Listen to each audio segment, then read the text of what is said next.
para pembela ulama Jahannam, kajit maju tebar fitnah bermacam-macam hal laju tu habusi.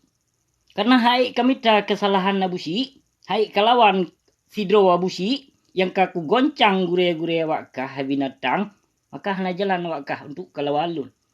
Hana jalan dengan jalan ketebar fitnah. Bermacam-macam hal lun fitnah hati lun. Lun ku semelum mbak dayah, lun dikeluarkan dari dayah mudi mesra, lun kepegat kesalahan, dan lun pancurinya, lun pancuri je. Di saat telake bukti mesaboh lambrut ma dihai di petanggung jauh. Nyo lagi contoh ku jawab di bawah video. Ke siraju perla. Nyan siraju perla asede yan. Nyan ase mekat payung lamujin di joket. Nyan dipegah lun pancuri yan. Kita nyong dia nyan inong kedua nyan inong tuha ji yan nan di siana. Nyan inong tuha siraju perla ji yang pancuri inong ji yan. Nyan pancuri bak kedai runcit, bak kedai jamu di joket isinan. Nyan inong siana inong siraju perla. Man dia pegah tanya pancuri. Ton 2000 lo lam penjara hai binatang. Lam penjara lam lokap.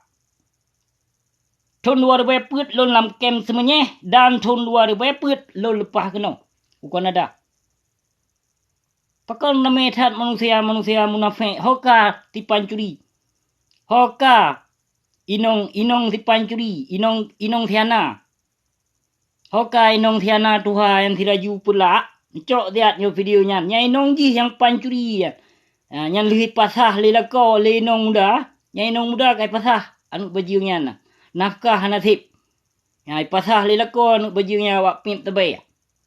Nya wak pimp tebe wak mekap payung lamujun ya senya. Nyai nong tuha ji yang pancuri yang bak kedai runcit i joket. Pun apa aku sebut nam tepo kedai.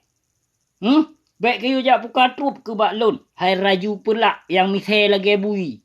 Yang hi muka Cina. Ia boh saya. Baik ketebar fitnah hati lun. Hai ketebar fitnah hai kelawan sidro abusi. Hana pu ke amita kesalahan abusi. Han katemu kesalahan abusi. Hai binatang. Nyo setakat awak-awak kah perite bila ulama Jahannam. Kamaju. Bak gure ke tertuh juta. Kalau kulake tipek peng bak muka di. Menyena lun pegat kesalahan. Baik dia pegah lun ku semelum bak daya. Baik dia pegah lun. Urung cua peng penanan. Peng masjid. Nauzubillah min zalik. Ya Allah ya Tuhan lun.